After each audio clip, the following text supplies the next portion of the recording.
Is McCorkle destined for the USFL? Are the Raiders actually back? Is Dobbs better than Josh Allen? And how is it all Trent Dilfer's fault? All these questions will be answered and more on the Third and Long podcast.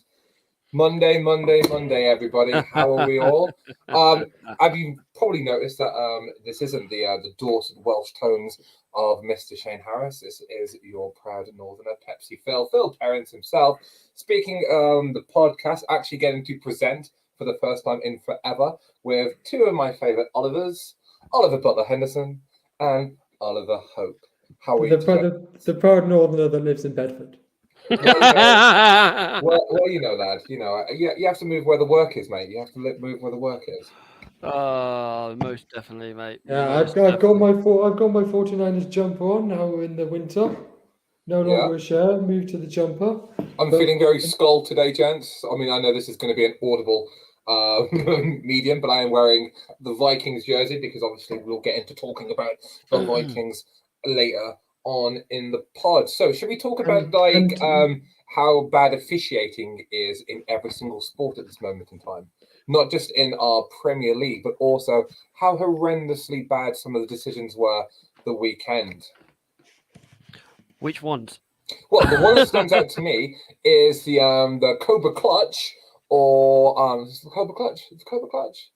Or the $1 Million Dream that was applied onto the Dolphins defender in the Kansas City Chiefs game. I don't know if you've seen it, where it was blatantly a chokehold on the defender. And then you look into the Sunday night game between the Eagles and the Dallas Cowboys, where our Micah Parsons constantly on nearly every single pass rush was getting held, and he was not given any penalties whatsoever throughout the entire game. We say this every week, don't we? That we see pass rushers held. Judon. It's mainly Bosa and Judon that we complain about, but luckily, we've not had to say about Judon much, and Bosa's not actually pass rushing enough to get held. Absolutely not. There was also one blatant one yesterday. There was a blatant face mask right in front of the down judge, and the Patriots Commanders game. Literally pulled down, spun down by his face mask, and no flag. Yeah, there was also some questionable roughing the passer calls yesterday too. Yeah, the one on Mac yesterday. That was, I mean, crossing all the T's, dotting all the I's. Yes, because he fell on top of him. Yeah, but there was nothing he could do. The momentum took him that way. There was no chance. He had no chance to roll him like they're told. But yeah, there was some interesting calls yesterday. Let's roll on to the week's games of Thursday Night Football with the Steelers coming away with the win. Deontay Johnson getting his first touchdown in what feels like forever, something like 2 seasons or something. 680 odd days, I think I heard. Yeah. It's ridiculous. But 7 receptions, not yards, 1 touchdown. Yep. Levis looked good, apart from the pick at the end when he was trying to force it. That is a rookie play, isn't it? I mean, mean, how long? I mean, he's gonna start. He's gonna have to start for the rest of the season because he actually gets the offense firing. Imagine if we actually saw him at Tottenham. It would have been a completely different game. I think, completely different game because he is so much better than anything they have there. He is so much better than Kenny Pickett as well. And it proves your point that Malik Willis is a bust. Yeah. Oh, which you've been saying since before the draft. I mean, we've all sat around the table and talked about which QBs that we think are absolutely bust material and who aren't as good as they who's good as we think they are. I will say I think Will Levis, making forcing those passes in the fourth quarter when they're down. You're going to expect your young rookie quarterbacks, your inexperienced players, to make those type of plays because they're trying to force something that's not natural to them yet. And the Titans aren't going to do anything for the remainder of the season, are they? Let's be honest. They're currently sitting at 3-5. Steelers are 5-3. They've got their own issues with Kenny Pickett, but he's keeping them ticking over. The Titans are going to be looking into some form of rebuild anyway for the remainder of this season and going into next. But it's quite blatantly obvious that Will Levis is is the guy. I mean, he threw for 1 interception, but he also passed for 262 yards. So they're definitely going in the right direction. I mean, when we sat at Tottenham Hotspur, Hendo, we said how boring this offense was, having Tannehill Yep. and then Willis in it. It's just not working. It's boring. It's redundant. You're relying on one person to do all the playmaking yourself. So at least with Levis going forwards, they have somebody that they can build a new team around. Oh, yeah, I mean, and DeAndre Hopkins actually looks like D-Hop from the Texans Yeah. for the last couple of weeks. You know, he's making No, plays and making runs. he wasn't that good on Thursday, in my opinion. He looks more alive. I mean, it's that he is. Thankfully, Traylon Burks is meant to be okay. Oh, yeah, that was scary. I mean, I was texting my friend, and I won't name him, but I said we were texting about a bet that we both put on because Derek Henry finished 5 yards less, and I said this Burke injury looks scary, and he replied, "I couldn't care less. I want the bet to come in." And I was like, very classy. There's a very hurt player, and you're not worried about anything else but your money. Okay, that says a lot of anything about the NFL. I mean, just to link it to the KJ Osborne hit while we're talking about injured players, I'm glad he's okay too and was able to stand because that one was probably even more scary. I didn't see that. I just saw him get onto the truck. Just the reaction of the players was scary. Was it like Brandon Cooks-esque in the Super Bowl where he got wiped out by Eagles defender? Yeah, totally defenseless. All the players were on their knees like this. They sort of reacted the same way to what happened to Hamlin. I thought it was going to be really, really bad.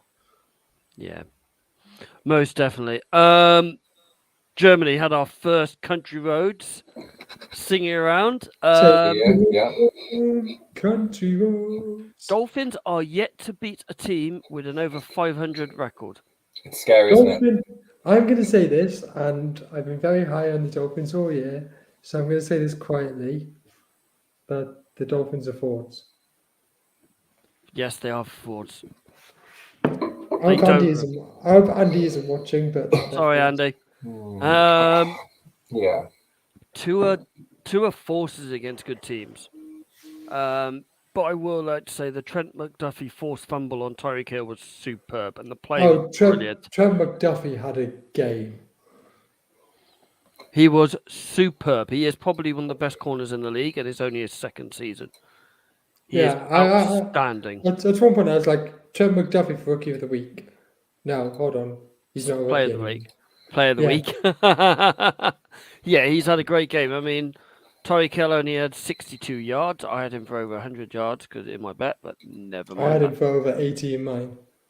But yeah, I mean, the Cook looked like he was running the final leg in the 100-meter sprint in the sprint relay.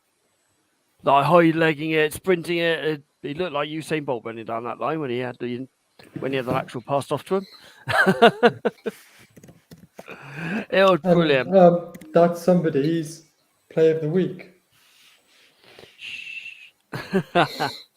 What do you guys make of it? Are Chiefs really that good? Are Dolphins really that bad? I don't think the Chiefs are that good. I just don't think they have the wide receiving core to be that good. I think no. I'm not gonna say anything because like the Chiefs are they 7-2 now? They're 7-2. Yeah. You don't become 7-2, I guess, without. I mean, let's look who they've played so far. They opened the season with a loss against the Lions. They beat the Jags week 2. They beat the Bears. They beat the Jets. They beat the Vikings. They beat the Broncos. Again, not great teams going on poor teams. The Jags and you could argue that the Jags have a winning record, but the Bears have got a losing record. The Jets have got a losing record. The Vikings were on a slump. The Broncos are on a slump. They beat the Chargers and then lost to a poor Broncos team, and then they beat the Dolphins. I'm not going to throw it out there and say that they haven't played anybody yet, but I think when they play the Eagles next week, sorry, after their bye week, I should say, that's going to be the interesting one. Yeah. Because you've got that rematch against, you've got like the heir apparent to the NFC against the heir apparent to the AFC, and it's that Super Bowl rematch where you think that both teams of the Chiefs, are just as good as they're hoping to be just as good as they were in the Super Bowl. The Eagles have gone all in this season to become Super Bowl champions, so that's going to be the test. But then you look at the remaining schedule, and maybe the Bills. Maybe the Bengals. I'm not just skipping over the Patriots, but the Patriots have their own things going on anyway, and I think even the most hardened Patriot fan wouldn't fancy themselves as initially against this Chiefs team. But I'm just going to say that we talk about like the Dolphins haven't beaten anybody over 500. The Chiefs have had a fairly easy schedule. Let's be honest. Yeah. Agreed. I mean, if you look at it, the only league that's got every team over the 500, the NFC North. Who would have thought that at the start of the year? Right. Let's roll over to Sunday night games. Gentlemen, which games would you like to profile yourselves? Mr. Perrins, would you like to fire off? What the hell was that in the background? What, mine? What? Yeah. There was a bang somewhere. Oh, so I might have been put my phone down. Are we not going to do the Raiders in the late slate of games? I thought we were covering the Vikings games. Okay. I mean, take it away, Phil. Go for the Vikings. All right. So the Vikings one fascinates me the most because they started the game with is it Jaron Hall? And they weren't doing too well. In fact, I'm pretty sure they were losing at one point. They were losing badly. Yeah. And then they're bringing Josh Dobbs, who has this amazing. I think he comes in after halftime. Does he come in the third quarter? I think it was in the second quarter because Jaron Hall got injured.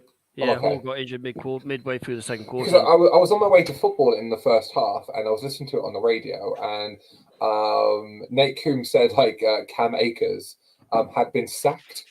And I had to look up to it, but he filled in for one play and he was sacked. So the Vikings played essentially and got ruled out for the rest of the game because of it. Yeah, kill his injury. Yeah, but then Josh Dobbs comes in, and he's only let's put this into context. He's only been with his team for probably 3 days. There was this argument they had to simplify the playbook to get him up to speed. But he comes in, he throws 20 completions for 30 attempts, 158 yards, 2 touchdowns, QBR rating of 86.6, and an overall rating of 101.8. He had an amazing game coming into it, and watching him already, he's already placing himself into his team. And the thing that I want to pitch to you guys, I mean, that's never over the fact that the Falcons did play well, but the Falcons did what the Falcons have historically always done. Yeah. They played really, really well. I thought Heineke was quite good. Yes, he threw an interception, but I thought Heineke is a better quarterback to have in the system as opposed to Desmond Ridder. But I just want to say about going back onto Josh Dobbs. Kirk Cousins is out for the rest of the season. He becomes an unrestricted free agent in the off-season. Dobbs continues on this trajectory of manning the ship, guiding it to where it needs to be. He's a lot cheaper than Kirk Cousins. This is him as well, kind of showing himself off to the Vikings of, I could be your guy going forwards. Similar to what we saw with Geno, similar to what we've seen with, let's say, Heineke as well when he was in Washington. Yep. Even Taysom Hill after Drew Brees retired. You have these, I don't want to say these journeyman quarterbacks, but he's been around the league. I mean, he's still in his 20s, but he's bounced around from the Browns to the Lions to the Cardinals to the Vikings. He played really well. Yeah. And he was he in the XFL or USFL? I don't think so. No, he's just been around the league. He's just bounced around the league. Practice squad. Yeah, this could be a really good opportunity for him. And again, he played like a starter. He played, and the team reacted around him as well, like he's been there a lot longer than he actually is. And this could be the perfect destination for him. So I was just really, I was really impressed with the Vikings. Yes, the Falcons did have that really, really big lead to begin with, but the Vikings have gone from 0-4 to 5-1 to 5-4 now, and that's quite impressive. Most definitely. Yeah. I mean, you say about Kirk Cousins, they are expected to re-sign him. That's the word on the street at the moment. Mike Falera, that's what he's talking about. They're going to re-sign him. Josh Dobbs reminds me of Fitzmagic,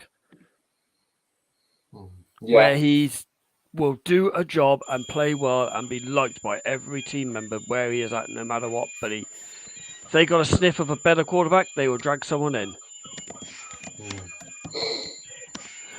What is with the John Cena theme tune, gentlemen? What I miss, boy, what I miss. Nothing as of yet. Nothing as of yet. I just wanted to say that Josh Dobbs did seem to have a great chemistry with Hawkinson. Yeah. He did seem to be his favourite target. He hadn't even stepped onto the practice field. He hasn't thrown any passes. He hadn't taken any snaps from the centre. Before he went in, he was taking snaps from the centre. Practicing taking snaps from the centre. I saw that video as well. It's I remember, ridiculous.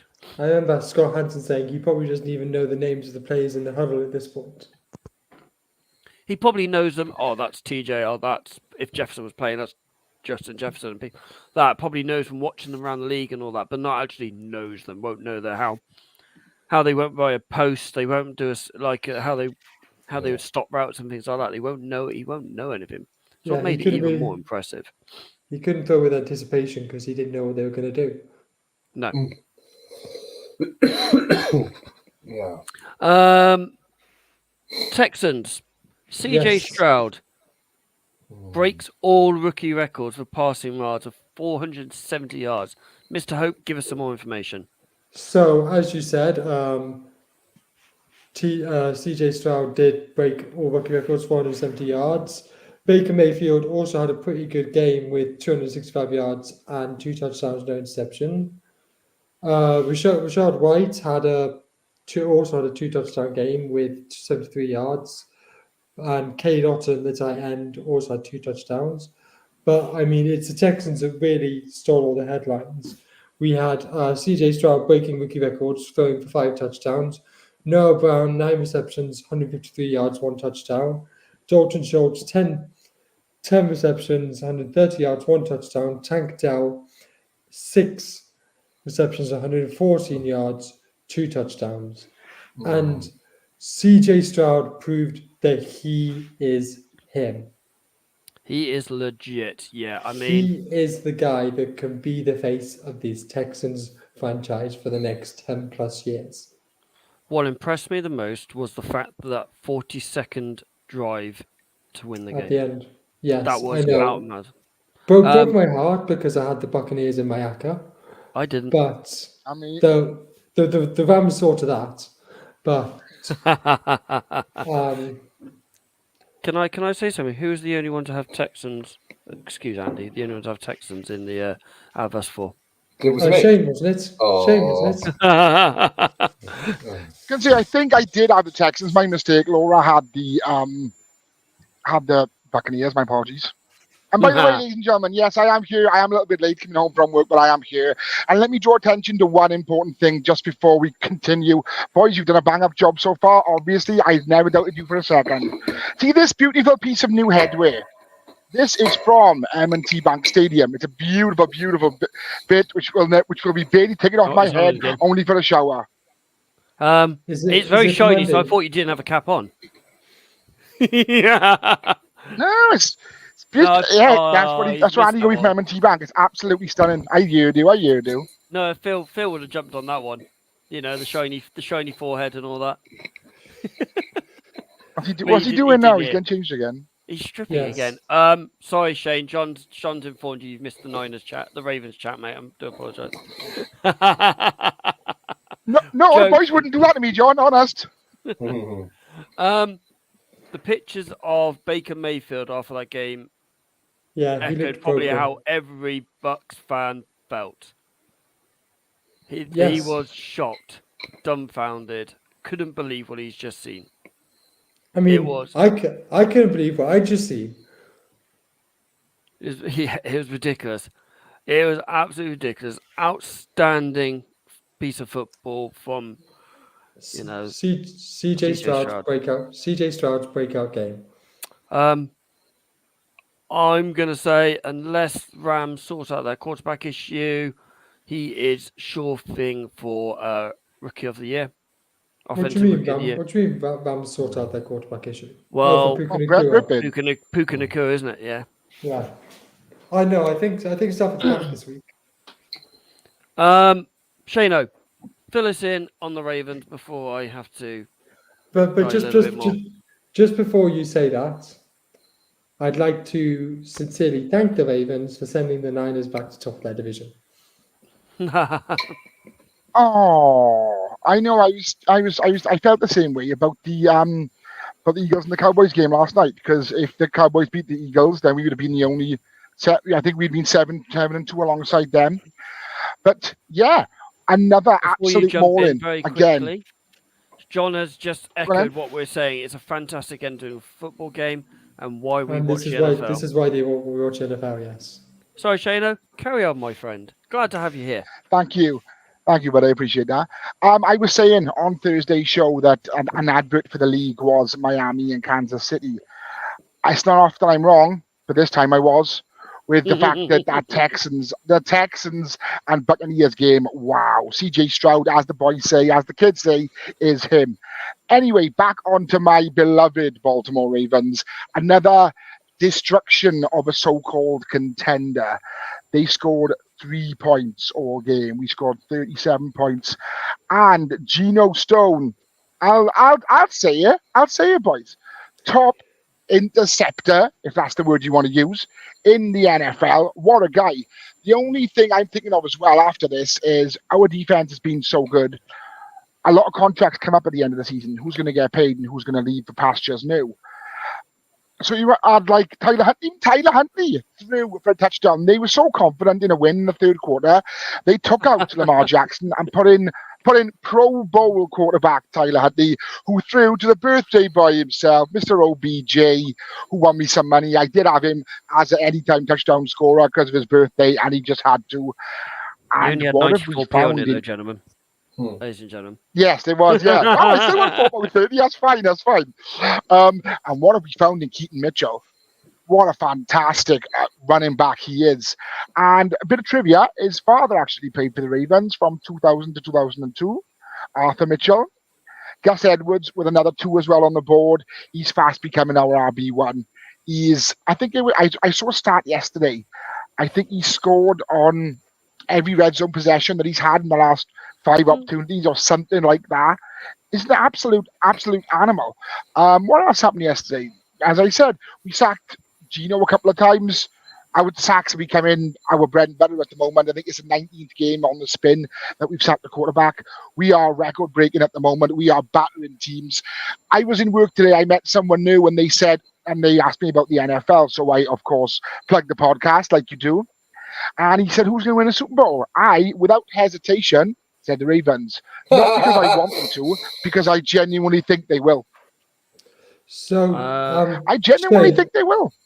I agree with everything you just said before the Super Bowl. But apart from the fact that you said you beat a contender, I don't think anybody watching the NFL thought that the Geno Smith-led Seahawks were ever a contender for the Super Bowl. You are the 4th favorite to win the Super Bowl, at 8-1 behind exactly. KC, Philly, and them boys. Well, as we've seen, KC can lose to the Broncos. Niners are on the slide at the moment. Bill's still in there. But yeah, it's ridiculous. So, I was looking at the Seahawks team yesterday, and there was talent in every position. Maybe they could get a better tight end next season, possibly. But then you look at the defense. Yeah, as we've seen, Ollie, I'll agree with you on that. Geno Smith, 1 good season. They backed the Brinks truck up and paid him off just so he'd stay. But other than that, they've got talent everywhere, and they still couldn't lay a glove on us. They don't have a pass rush. Yeah, they need a pass rush. They need a couple. They need to still improve that O-line. Secondary. Anyway, on to the Browns next week. Onto the supposedly best defense in the NFL. Come on, Myles Garrett, bring it on. Seahawks need pass rush. They need O-line. the secretary, they have got an outstanding secretary and outstanding wide receiver core at the moment. Yeah.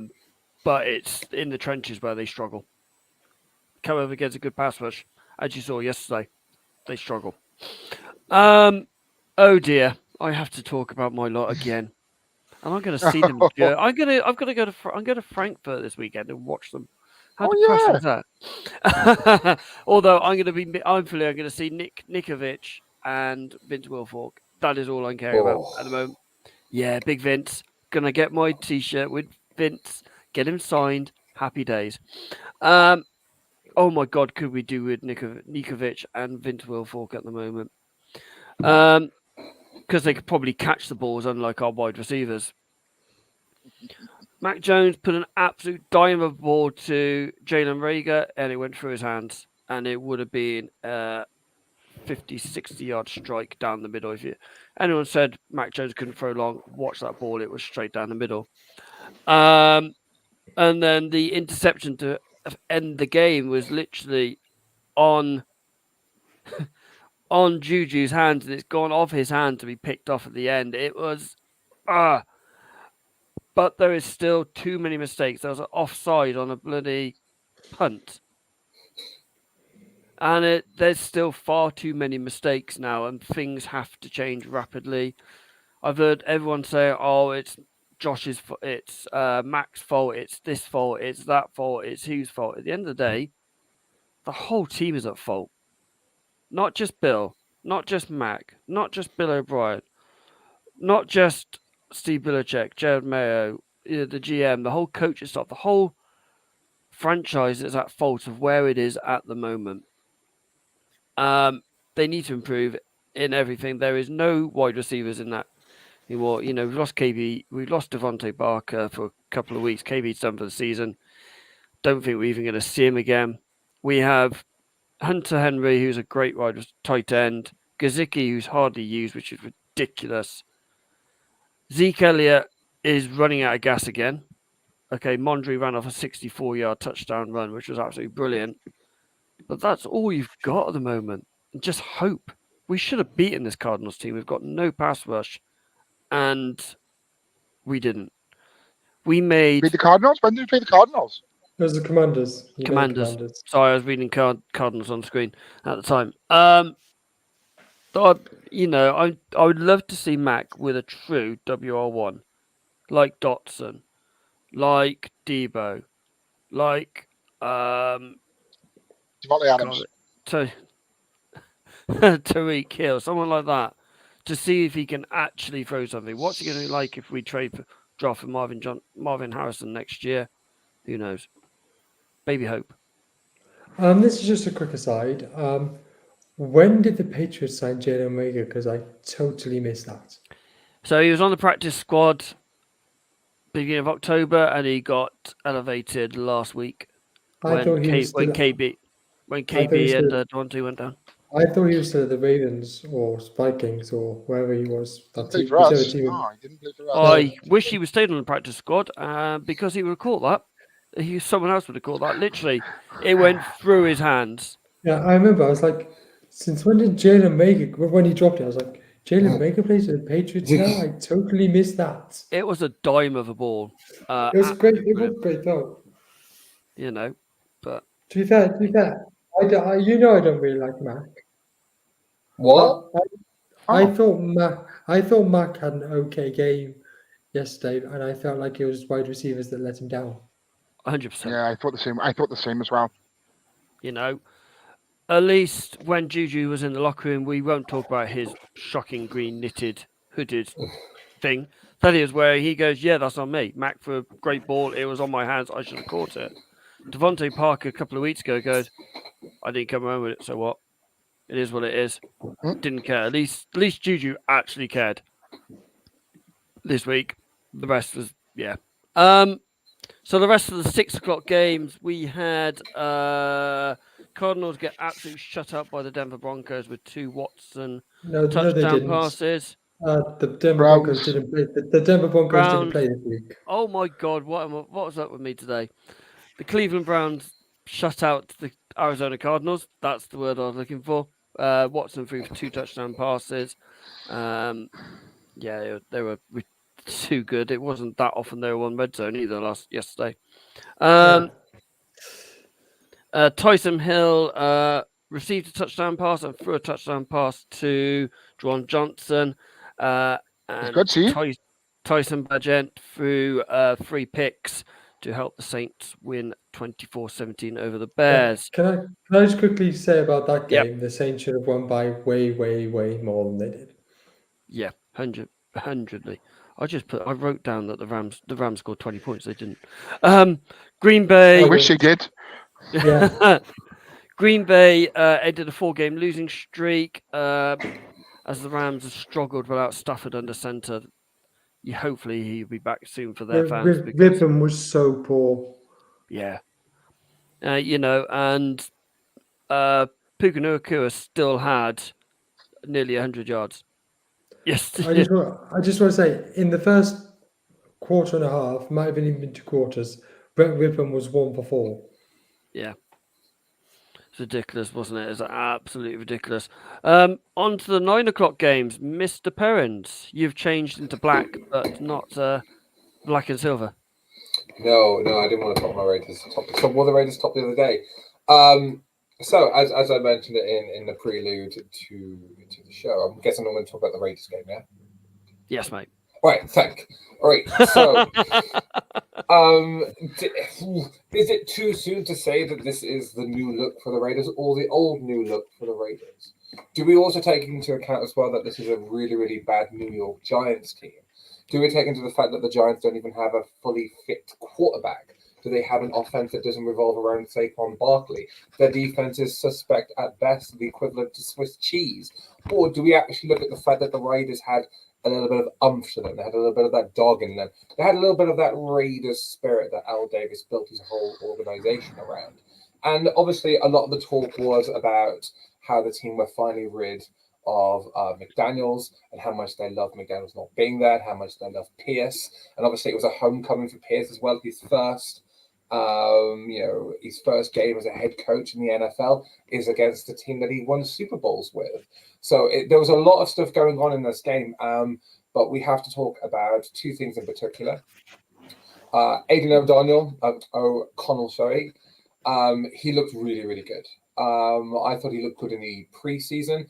I didn't think he has particularly shone in moments throughout the start of the season. I don't know whether or not he was set up to fail, or the playbook just wasn't for him, or this whole thing about the offense. Let's just forget that the whole thing under McDaniels happened in general. But he looked really, really good last night. And then the defense showed up as well, Max Crosby. And we kind of played the video that the Raiders put out on Friday, didn't we, gents? Where Mr. Crosby nearly said a word that would have got him cancelled in many, many, many, many respects. I believe a certain Hulk Hogan is familiar with that vernacular. Brother. But just going back onto it, yeah, Aidan O'Connell didn't actually pass, didn't actually get any touchdowns, but he threw for 209 yards, 16 for 25 attempts, and finished the game with a QBR rating of 82.5. But the touchdowns came from Jacobs, who you're expecting, Jacoby Myers, who I absolutely love. I love Myers. I love both Myers on that team as well. But unleashing Max Crosby was absolutely ridiculous. He got 3 quarterback hits. He was just getting pressure every single time. I'm a big fan of Nate Hobbs. I don't know if I've mentioned it before on the pod as well, but on Madden, I always try and trade for Hobbs for the 49ers. I think he's a very, very underrated cornerback. He played really, really well. And just the Raiders just looked like, when I talk about the Raiders of old and why I love the NFL and NFL history in general, that 70s to maybe the late 80s period, the Raiders were a horrible team to play against because they just looked like they just wanted to hurt you. Win 3 Super Bowls along the way, but they wanted to just hurt you. And this is just what I think the Raiders should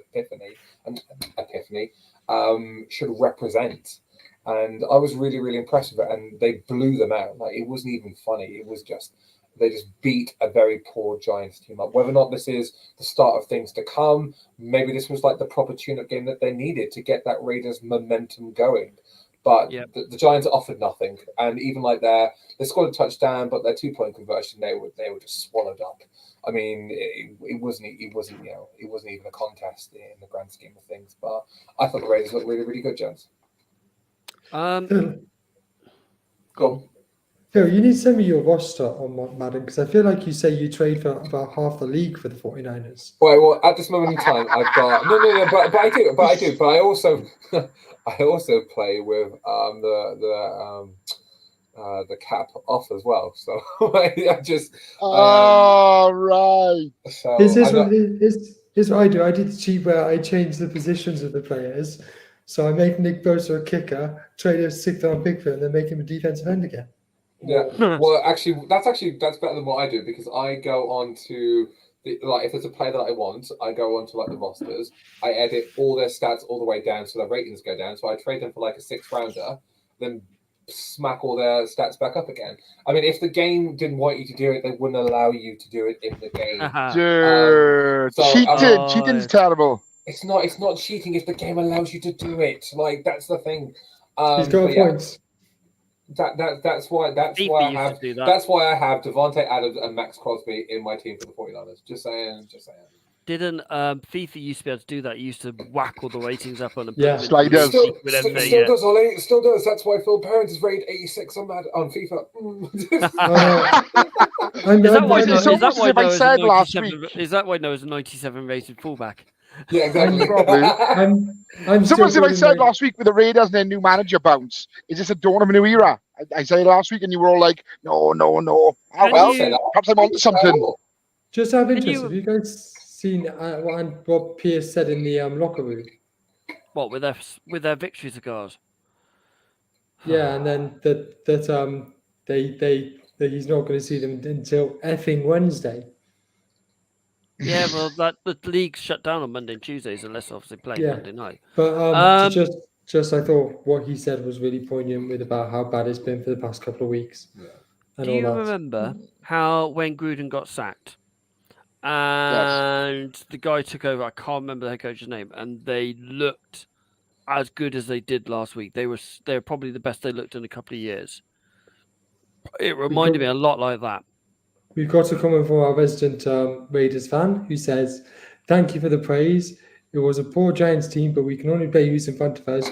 You're right with the style of playing hard needs to be reinstalled. We'll probably get smashed against the Jets next week. Something tells me you're going to be fine because it's the Jets." Yeah, and I'm also can I also just add into this from talking about Jets? I'm already over the Jets playing primetime Monday. Yeah. Like I'm over it. I'm sorry. I'm just over it. Boys, do you notice one more thing in that Raiders game though as well? Devontae was moaning last week that he got targeted once. He got targeted loads yesterday. Yeah. He was Aidan O'Connor's go-to guy, wasn't it? It's like literally, it was right. Devontae's there, throw it. And you notice about Aidan O'Connor, it was a very quick release and it was a whipped ball. It wasn't like a toddler throwing it. It was bulleted towards Devontae. It's like, catch this if you can. Was that toddler comment a bit of a hit on a certain Mr. Garoppolo? I don't know what you're on about. I'm not the Niners fan.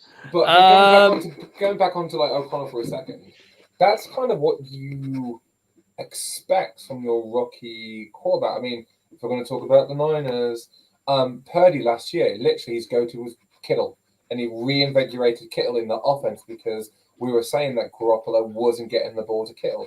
Purdy comes in, and it's his first read. Is Kittle open? Boom, boom, boom, and it gives him so much confidence. And if you've got like one of the all-time modern greats in Devontae Adams, and you're a rookie quarterback, you go, well, if I get this ball to him, I trust Devontae to get the ball because that's just what he does. That he's worked with Carr, he's worked with Rodgers. This is a good wide receiver. This is someone I can trust. This is someone that wants to win. And that's kind of what I would feel from the same with like Jacoby Myers and even Michael Mayer. You're going to want to get those balls to them because they're players that you could rely on, and that's wonderful for a rookie, inexperienced quarterback. I'm just saying. Yeah. Gotta say, feel for Danny Dimes. He's gone down with an ACL. Yes. I swear this guy has no luck. Whether it's playing or it's injuries, he has no luck whatsoever. Even if he's running and he gets tripped up by the 5-yard line, he has no luck whatsoever. Nasty. Giants, if they cut him at the end of the season, and because they're going to be a top 5 pick, probably they're going to swallow 22 mil. Do they take that risk? Do they bring in a rookie and go, say what, let's do it? I don't think they will. I think so. I think they're going to keep him. I think they'll keep him because they've just signed him. I think you keep him for the next season. See who you might pick up in a later round. I'm not a massive fan of Danny Dimes, but I think there's other areas that the Giants need immediately. He's very middle of the road. Yeah, well, he's very middle of the road, kind of like quarterback. He's not great. He's not the worst in the league, but he's not going to win you any game. He will almost keep you ticking over. So I think they can take him on for next year. You know what? That's a really good example. I'm not here to bury Mac, but yeah, it's a really good example. He's just there, and I think they need people on their defense. They need people on their offense. We said like wide receiver. They haven't had a capable defensive end for so long now. They've got no pass rush. Like there's areas. Their line is, like I said, their line is Swiss cheese. Like Max Crosby is one of the best in the league at pass rushing at this moment in time, and he wasn't even really being stopped. I mean, I don't care how good you are, your game plan has to be on offense. If we're going to move the ball, if we're going to move the chains at all, you've got to stop Crosby, and they weren't. No. So I think there's areas that I think the Giants need to realistically look at before going, let's drop Danny Dimes. Mr. Hope.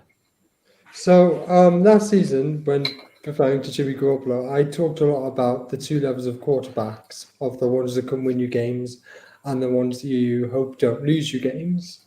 And I think we can all agree that Danny Dimes is in that bottom tier. Yeah. But I do think that probably the best way forward is to use your top 5 pick to go and get Caleb Williams or Drake Mayer or one of those top quarterbacks, potentially sit him for a season behind Danny Dimes and then play him. I do agree that there are some big other holes in the Giants, but I feel like they need to get a franchise quarterback, and Danny Dimes is not that. They shouldn't have paid him so much money after one good season. Who's the LSU quarterback? He looked really good at the weekend. Jaden Daniels? Yeah, he looked really good. He looked good against Bama. He looked very good against Bama. See, I'm different at that because Danny Dimes and Mac Jones are very, very similar. They're mid quarterbacks, to quote Mr. Perrins, but they have no weapons. Okay, yes, Danny Dimes has got Saquon, 100% one of the best running backs in the league. But they have no one that's going to get separation, that's going to throw that he can get downfield, throw a pass. And Jalen Hyatt had one down the field and ran himself out of bounds before he caught it. Yeah, but that's because the throw was bad. I don't think the throw was that bad. The throw led him out of bounds. But you need to get this guy right. Okay, let's go and get him this guy like a Marvin Harrison, who's probably going to be the best wide receiver in this class coming in, and let's see what we can do then. Shano. Boys, there's a quarterback that's currently floating around the league. He doesn't start for anybody, and he's out of contract at the end of the season. And I think he could do a job for New York, at least for a season, until they sort themselves out. Huntley. And it's not who you think it is. It's not. It's not mine and Mr. Perrin's best buddy, Mr. Minshew. I've always thought he was good, and that'd be nice. I always thought he was good, but he had a raw deal in Cleveland last year. Do you know what I mean now? Jacoby Brissett. Yes. I think he'd do a job in New York for at least a year until they sort themselves out. I think he's playing behind Sam Howell now, which I'd start Brissett all day. Jacoby Brissett is the reason why Sam Howell's doing so well at the moment. Yeah. They're not going to get rid of him. If I was Giants, obviously, I wouldn't be going with Danny DeVito's illegitimate love child. That's a joke, by the way. Please do not sue me. I am generally joking. It kills the joke if you have to say that. Yeah, I don't want to get sued. I generally think they're going to have to go and get themselves a quarterback, someone like Carson Wentz, or sign someone up on the practice squads. because we don't know how long Tyro Taylor's going to be out for. And DeVito is worse than worse. Personally. Kenny Moore helped himself to 2 pick sixes with the Colts 27 win over the Panthers. Gardner Minshew did okay, I'm guessing. No, he didn't. He had a poor Yay! game. Still Look running at- wild. Still running Do wild. you know what? I'm actually going to start now every time we talk about Minshew and the Colts. I'm just going to start playing the 4 You're weak now, look. Shut up. I'm just waiting for my moment. I don't want to keep buzzing in. Please look at Minshew's stats. They weren't that good. It was a mid-game at best. Yeah, but Mick Foley's win and loss record in professional wrestling wasn't particularly great, but he was still a 3-time WWE champion. So it's not always boy, spot the on. wins and losses that get you there. It's the people that you surround yourself with and getting it done. And Minshew, we talked before about my least favorite ever player in the NFL. I hate him. He's not very good, but oh my God, he's got a Super Bowl ring. I'm not saying that Minshew's going to have a Super Bowl ring, but He has. He's getting. Oh, no, he hasn't. No, he doesn't. No, No, he's not. he's got an NFC Championship ring, whatever that means. But it won't actually mean anything. It won't get into Canton. But yeah, he's doing the best with what he's got, and I really want him to do well. I really do. Yeah, I mean, Kenny Moore had his 6 sisters there. He's the youngest of 6 sisters. Oh, and Yeah, I saw that. it's his 7th season, and he probably had the game of his career. You know, fair play to the cornerback. He had a great game and 2 great picks as well. But are Carolina regretting not taking CJ? How can you Yes. not? How can you not? Yeah. They I heard traded a lot for this one pick, and then they fluffed it. Because, as I say many times, Frank Reich should not be coaching in the NFL. Can I say something? I heard something today that Frank Wright and Like, GM wanted CJ Stroud. The owner goes, "No, we are taking Bryce Young." It was the owner's pick on Bryce Young, not Frank, not the head coach, not the GM, who both wanted CJ Stroud.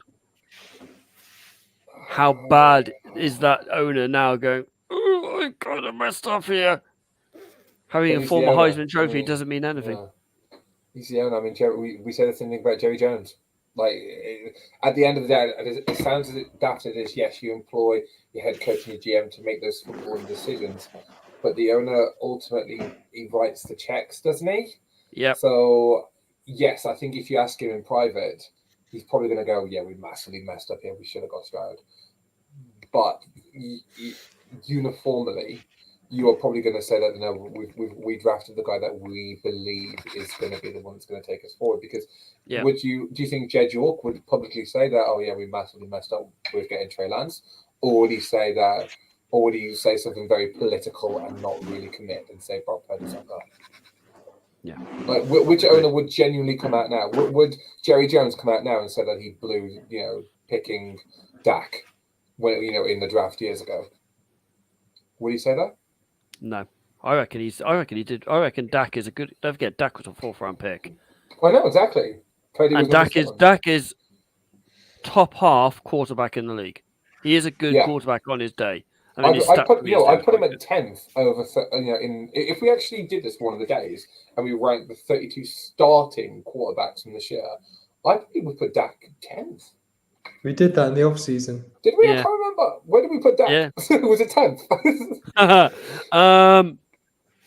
So let's roll on to Dallas Cowboys against Philadelphia Eagles. I think Eagles are lucky to fall to 8-1. I reckon Dallas were the better team, with Jalen Hurts getting banged up, so they're lucky to go on to a bye with the Eagles winning 28-23. If only Dak could keep his feet in bounds. Oh, what was it? A half a toe? Yeah. Something like that. Has Dak not had a history of doing things like that though in big games where he's not he's not done the right thing? What, the quarterback draw? Oh, I mean, Dak Prescott threw for 374 yards with 3 touchdowns. And he ran for another 14 yards. I was going to build up to a massive one there. I read it was 14. Okay. Are Eagles lucky to be at 8-1? yeah. Can I just bring the same attention that I brought about like the Chiefs, because I've just racked up what they've done so far. They beat the Patriots first game of the season 25-20. Then they beat the Vikings again, losing record Vikings at the time 34-28. Then they beat the Buccaneers, who have not been convincing, are in a bit of a rebuild. Then they beat the Commanders in a close game. But again, It was overtime. It was overtime, I think. In a close game. They beat the Rams, and again, the Rams, lol. They lost to the Jets. They lost to the Jets. They beat the Dolphins. Again, the Dolphins don't beat teams over 500. They then beat the Commanders, and then they beat the Cowboys. But the Cowboys, have not been consistent this year anyway.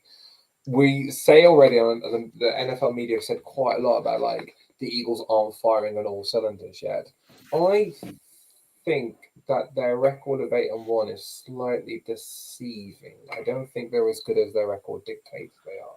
I'm not saying they haven't beaten anybody, but you just have to look at who they beat, and then some of the closer games you go, "Ooh, they lost in overtime against the Commanders. Ooh, they comfortably beat the Rams. Ooh, they lost to an Aaron Rodgers-less Jets." I'm just not convinced. I'm generally not convinced.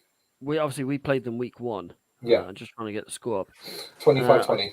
Yeah, we outscored them something to 3 in the second half. I think it's the 3.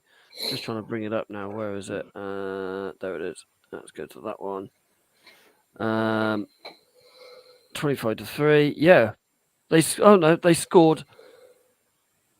Yeah, we outscored them 20 points to 9 in the last 3 quarters. Yeah, they had 16-11 half time through a Mac Jones pick and a Zeke Elliott fumble. Then they ran in 2 touchdowns, and they went for 2 points. They then didn't score a touchdown since, and they just kicked field goals. They didn't look good, and I wasn't impressed with them then, if I'm honest. But yeah, the game itself, it was probably a good game. It was. I thought it was game of the weekend. To be fair, when I watched the highlights today, I thought it was really, really good. Anyone else want to chip in onto that one personally? It pains me to say that I thought the Cowboys were unlucky to lose.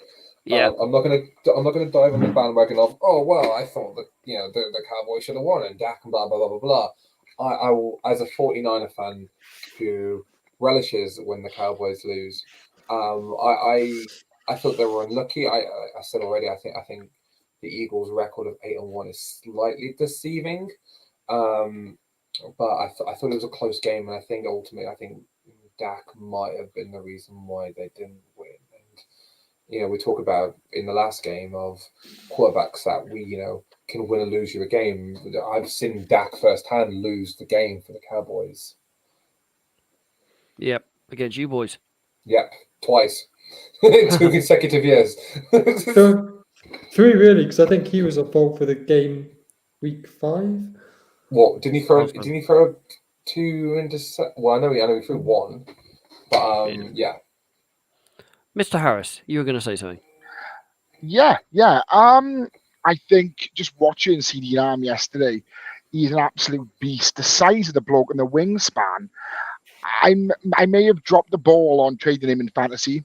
So that's just my to say flowers. Sometimes you lead with your heart, sometimes you lead with your head. This time I very much led with my heart. And there's a wide receiver for the Eagles who doesn't get spoken about that much on the pod or at all from what I've seen. And in my opinion, he's probably one of the best, if top 5 wide receivers in the league. AJ Brown. Oh, yes. Fantastic. Whenever the ball goes to him, he's there every time. He's fantastic. He's just so consistent. And he's just he is definitely the WR1 100%. So, yeah, completely agree, son. Sunday Night Football, Joe Burrow's record over Josh Allen in 2023 is 3-0. Yeah.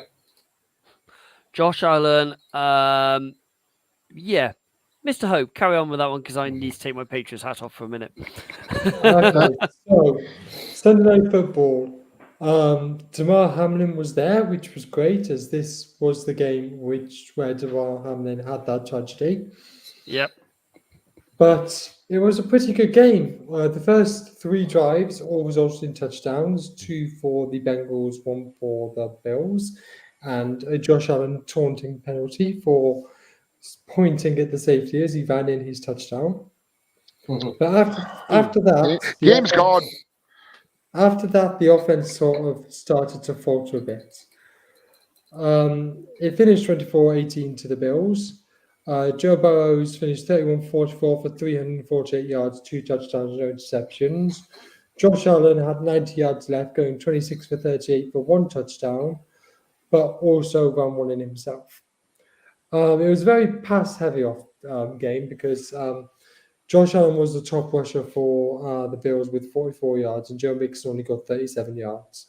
Whereas like T. Higgins got 110 yards, Diggs got 86. But to be honest, in my opinion, the Bengals never really looked in danger of losing the game. They always seemed to have the Bills at arm's length after the first quarter when it was 14-7. Yeah, I mean, that was Josh Allen's 86th career pick. Wow. And it was a bad throw too. He never throws good picks. Totally he never goes, behind. I was really lucky. Totally behind the receiver. Didn't give the receiver. I think it was Gabe Davis. Didn't give him a chance to get anywhere near the ball. Yeah, Josh Allen is, for my opinion, one of the most overrated quarterbacks in the league. I really don't think he is.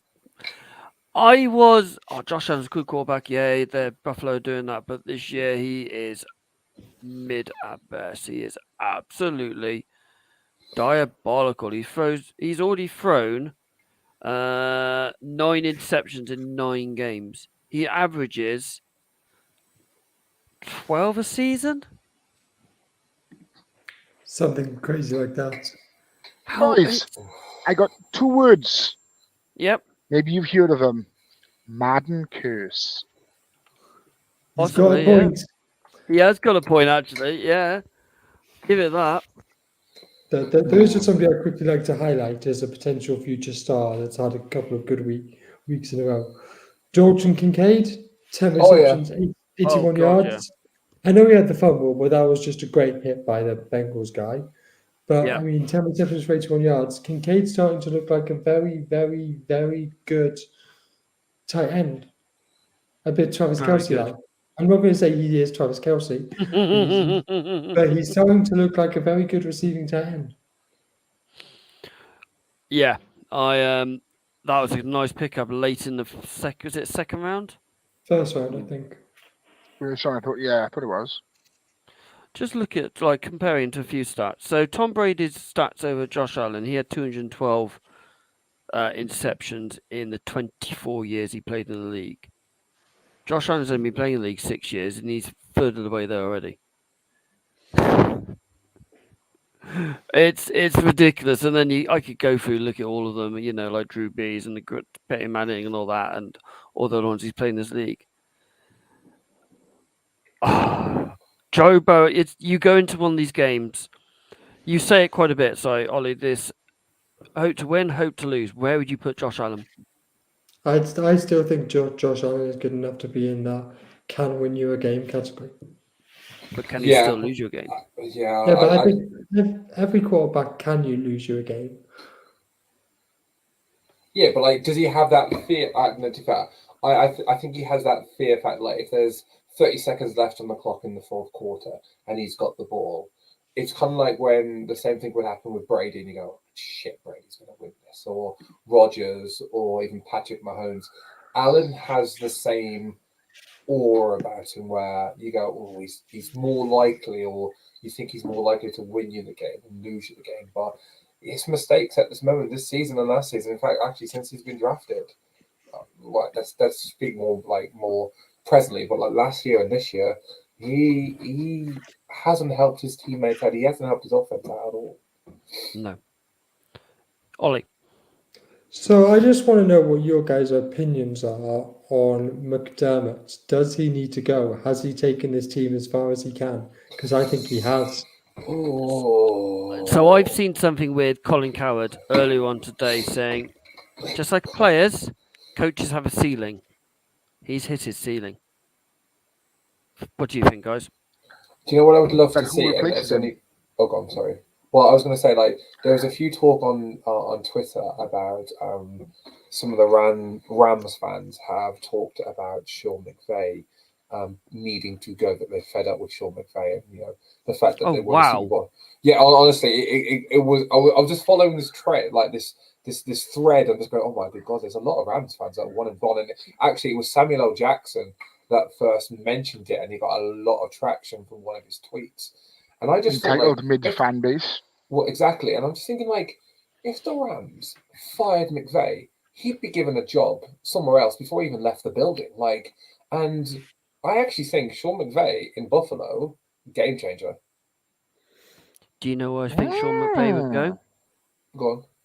New England. New England. He is very good friends with Yeah. Belichick.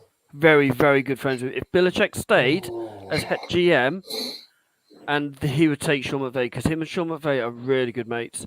You saw it in the 2019 Super Bowl; they were having a joke and a laugh together, and they often said they text each other quite a bit. They are genuine friends. Mr. Hope.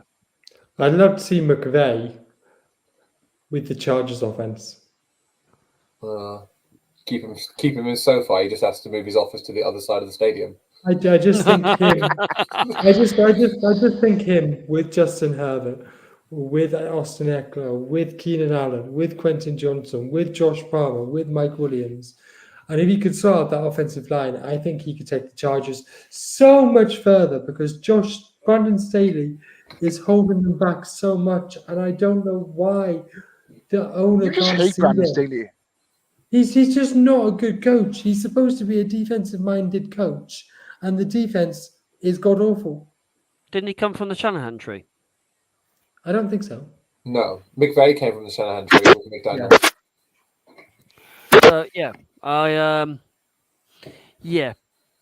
I can't. I'm literally shocked now that you're going on about the Rams fans want McVay gone. Yeah, I'm To just be gonna show you guys the tweet that it came from. It's like Samuel L. Jackson a day ago. At what point do we start the Rams coaching conversation?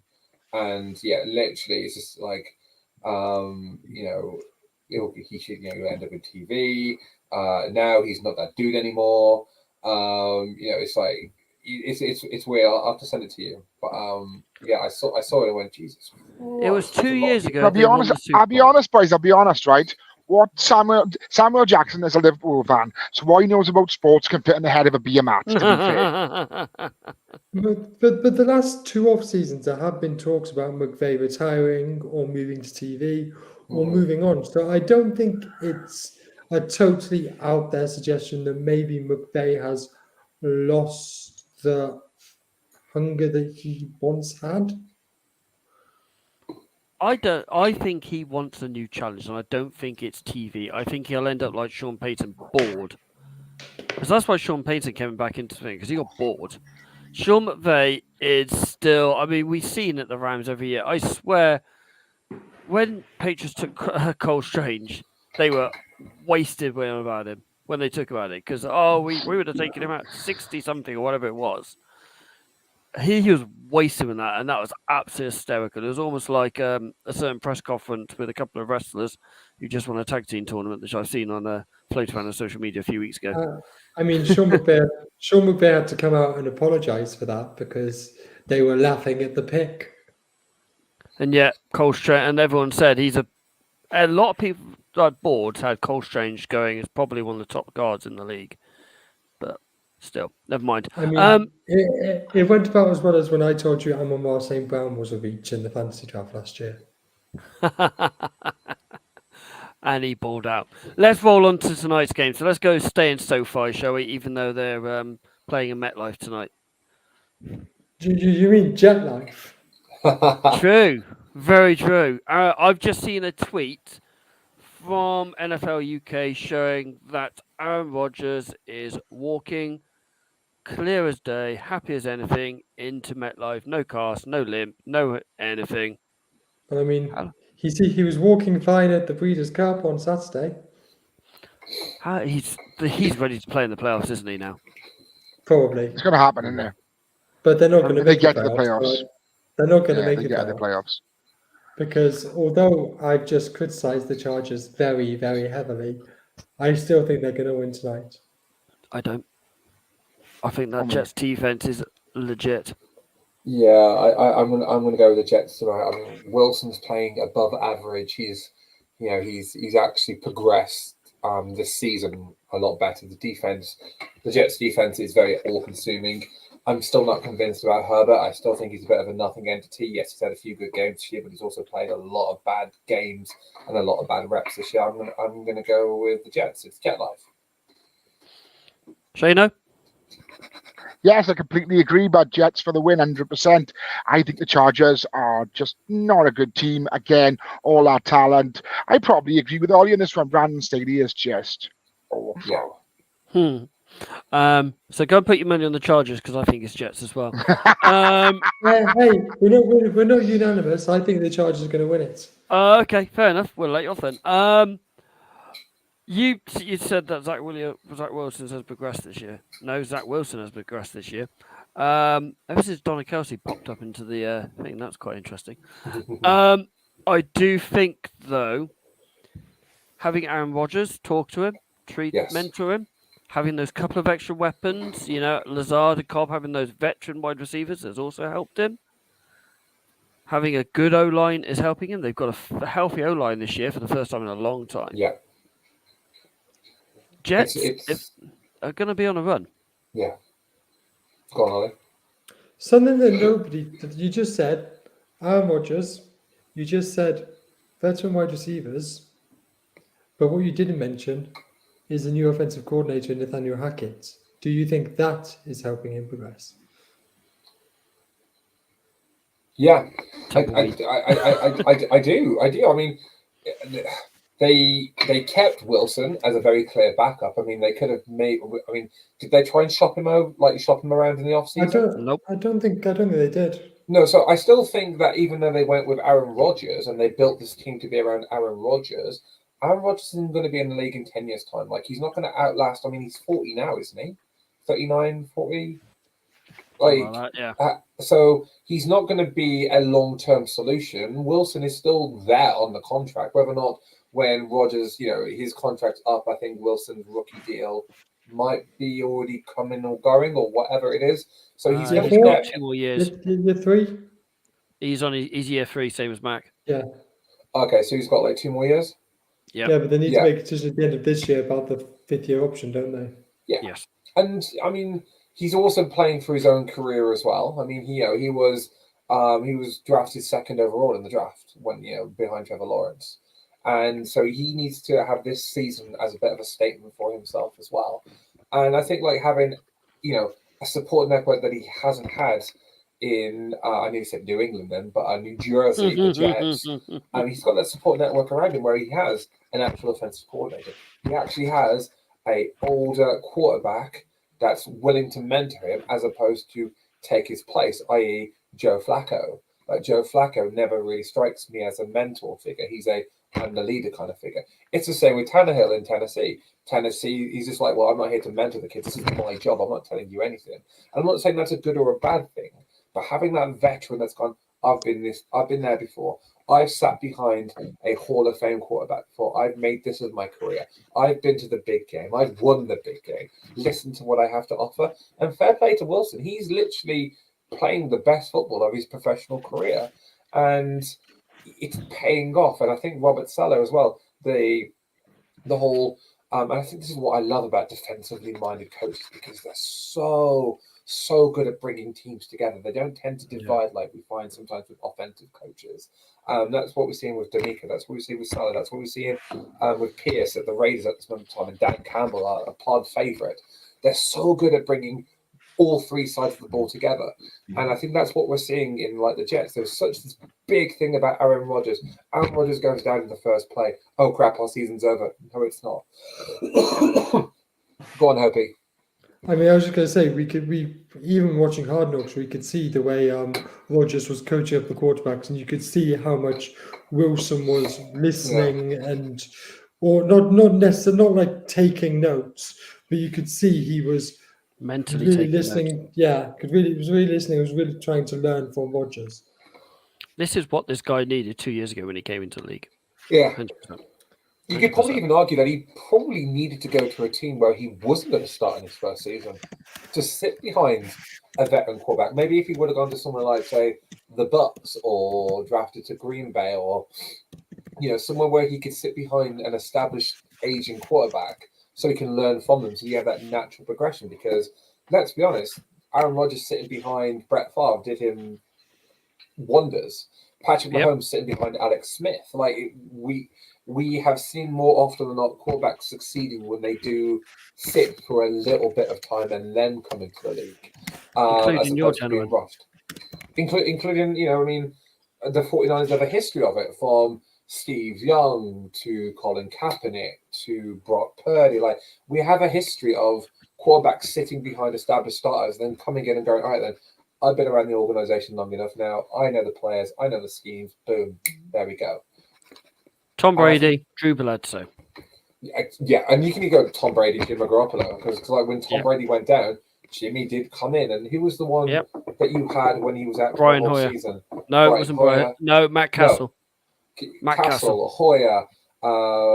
He was the one that's named Hammer. Mallet.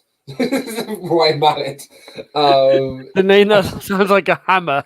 Yeah, I was thinking of him the other day because like the Patriots traded him to the Texans. Yeah, I was thinking like you have quarterbacks that have had successful careers leaving the Patriots by sitting behind Tom Brady. Whether or not we agree with them or not, they've got paid and they've had pretty good. I mean, Brian Hoyer is in his 40s and he still has a career. And he permanently will go down as the guy that sat behind Tom Brady, then the guy that sat behind Tom Brady's backup. And that's literally Brian Hoyer's legacy in the league. Okay, ladies and gentlemen, it is Monday evening, so that means we have wrapped up this week's podcast of the week, reviewing the weekend's football actions. We will be back Thursday. No, I'm here Thursday. It's I next thought week. you weren't here. Oh, okay. I am back Thursday with these wonderful gentlemen that are around me. Yeah. This will be live on Spotify tomorrow, 8:30 in the morning, and any other listening device you have, Apple, Google, whatever podcast you listen to, we're on there. Give us a like, give us a follow, ladies and gentlemen. Until then, stay safe.